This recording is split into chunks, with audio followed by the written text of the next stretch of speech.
Anak-anak, kita masuk di kategori 2. Bakteri merupakan kelompok makhluk hidup yang berukuran sangat kecil, yaitu bersel tunggal, strukturnya bersifat prokariotik atau terdiri atas sel yang tidak mempunyai pembungkus inti. Dasarnya pola hidup bakteri itu secara sendiri-sendiri atau soliter dan membentuk kelompok atau koloni. Bakteri yang pertama adalah bentuknya menyerupai bulatan atau disebut dengan kokus.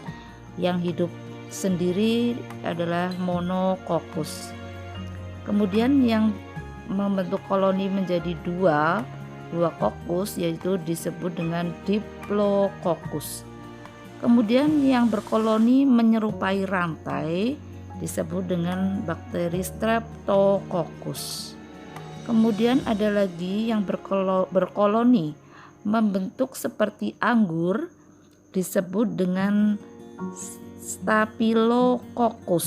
Itu bentuknya bergerombol, bulatan-bulatan kokus-kokus tersebut menyerupai bentuk seperti buah anggur ya. Kemudian bentuk selanjutnya adalah bentuk batang atau disebut dengan bacillus ya.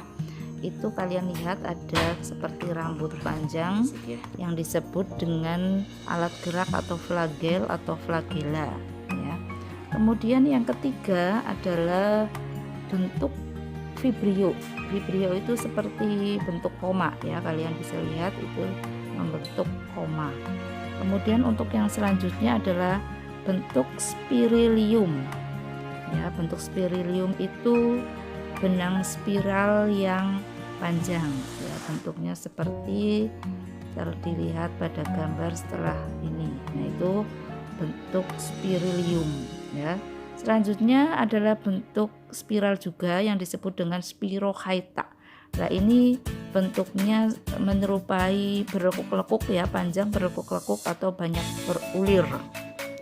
Perhatikan gambar dari struktur sel bakteri yang terdiri dari kapsul, kemudian sel wall atau dinding sel, sel membran atau membran sel, plasmid, kemudian DNA atau nukleoid, sitoplasma, dan flagelium. Kemudian selanjutnya kalian perhatikan juga ada gambar dari struktur membran sel bakteria